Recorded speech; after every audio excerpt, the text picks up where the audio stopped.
Bueno, nos habíamos quedado un poco en la explicación de este eje. Este eje tiene que ver obviamente con endocrinología, para que sepan que el control hormonal siempre va a estar dirigido por el cerebro y por la hipófisis, que es una glandulita que también está en el cerebro y que dirige y secreta muchos productos hormonales. En el caso del sistema reproductor femenino, lo que sucede es que el hipotálamo, ¿sí?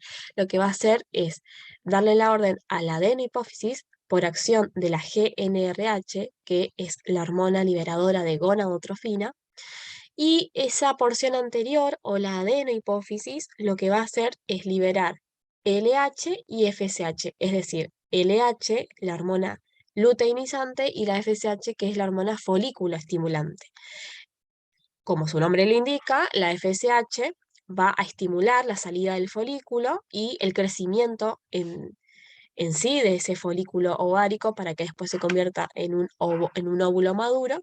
Y la LH también va a tener una acción dentro de lo que sería el ovario, justamente permitiendo ese pico ovulatorio para que se dé este proceso del ciclo ovárico normal.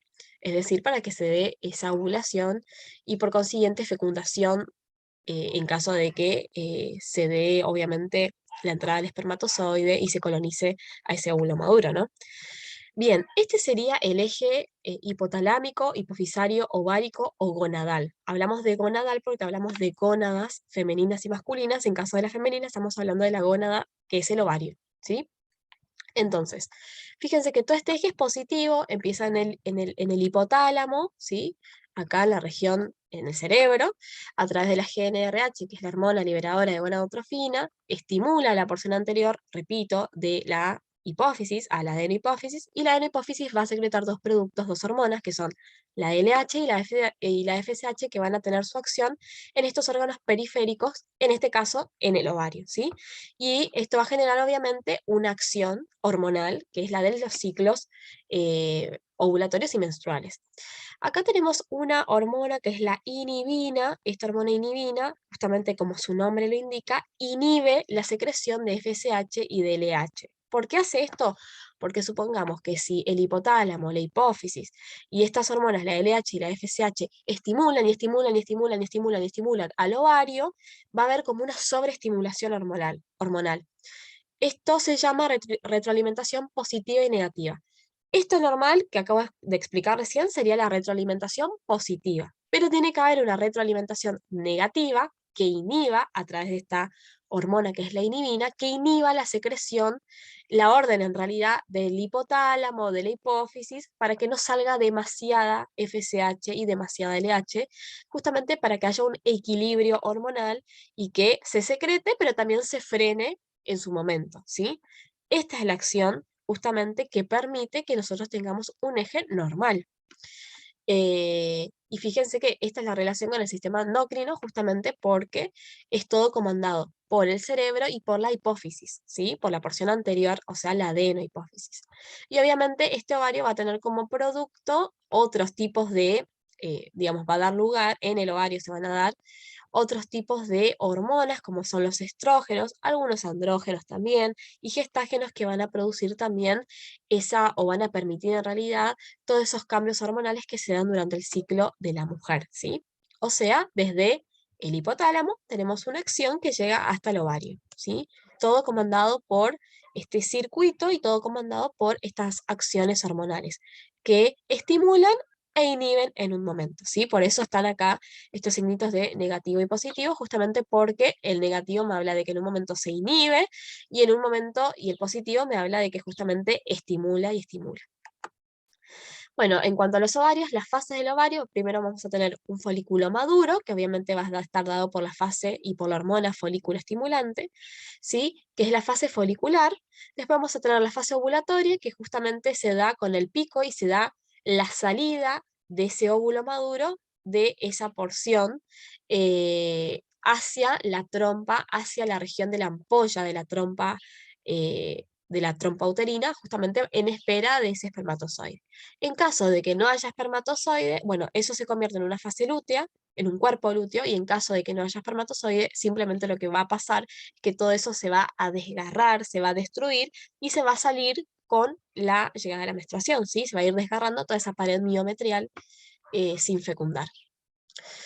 Este es un gráfico mucho mejor que también explica todo esto que yo les decía. Al día 1 sería el primer día del ciclo, o sea, mi primer día de sangrado es mi primer día de ciclo, ¿sí?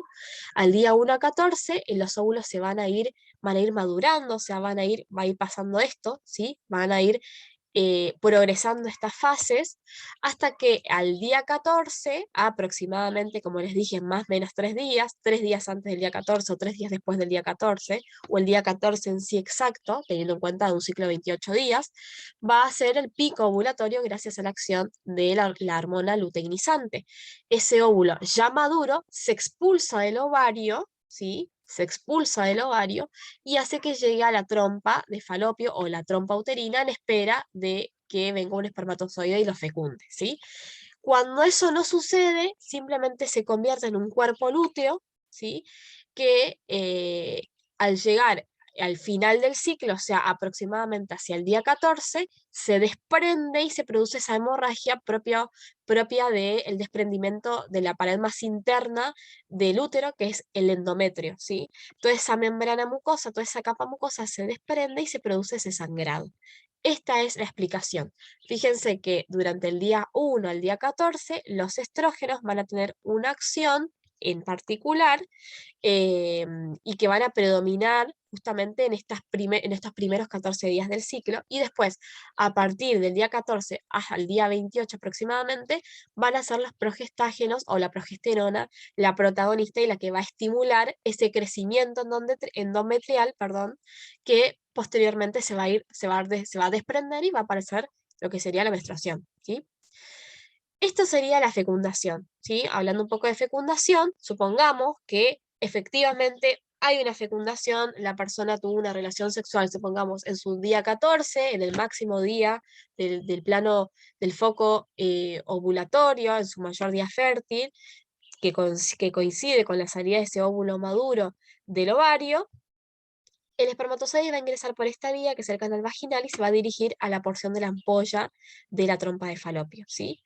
Cuando se encuentran ambos, se produce la fecundación, ¿sí? Obviamente va a ser un único espermatozoide que va a fecundar al óvulo, ¿sí? Cuando esto sucede, cuando se unen el espermatozoide y el óvulo, eso se va a generar y se va a formar lo que se llama cigoto, que es esto de acá, ¿sí? Al día 2, lo que va a suceder es que este cigoto se va a ir como multiplicando, ¿sí? Se va a ir reproduciendo, digamos. Este es el proceso de meiosis que hemos visto allá por la primera clase de biología, ¿sí? Es un proceso en el cual se va a ir dividiendo esa célula hasta formar una única célula que se va a convertir después en el embrión y posteriormente en el feto. Entonces, al día 2, este mismo cigoto se va a ir como reproduciendo, ¿sí? Se van a formar dos. Después se van a formar 4, al día 3 se van a formar 8, ¿sí? Al día 4 se va a formar, o sea, se va a multiplicar, van a ser aproximadamente 16, y esta es la famosa mórula, ¿sí? Al día 5, esa mórula se va a convertir en algo que se llama blastocisto, y cuando se convierta en blastocisto, al día 6, 7, después de la fecundación, se va a dar la implantación ya en la cavidad endometrial. Es decir, desde el primer momento donde se dio la fecundación en la porción de la trompa, en la porción de la ampolla de la trompa de falopio, ¿sí? Conforme vayan pasando los días, ¿sí? Hasta el día 6, 7, va a ir avanzando esto, o sea, se va a ir transformando de cigoto a mórula y de mórula a blastocisto conforme van pasando los días, y también va a ir avanzando desde la trompa hasta la cavidad más interna endometrial, o sea, hasta el útero, ¿sí? Y ahí, una vez que llega al día 6, 7, se va a dar la implantación propiamente dicha y va a empezar el crecimiento de ese embrión, ¿sí? Esta es otra foto que explica exactamente lo que yo les estoy diciendo. Fíjense, primero va a pasar la fecundación, el encuentro entre el espermatozoide y el óvulo maduro, ¿sí? En la región, repito, en la región de la trompa uterina, en la región de la ampolla de la trompa uterina. Conforme van pasando los días, esto va avanzando, avanzando, avanzando, hasta que llega desde la trompa a la cavidad más interna del útero, que es el endometrio. y obviamente va sufriendo una transformación, se va generando un proceso de meiosis, ¿sí? De división celular, hasta que se produce el blastocisto hacia el día 6-7 post fecundación, y ahí empieza ya y tenemos el blastocisto implantado propiamente en el endometrio, ¿sí?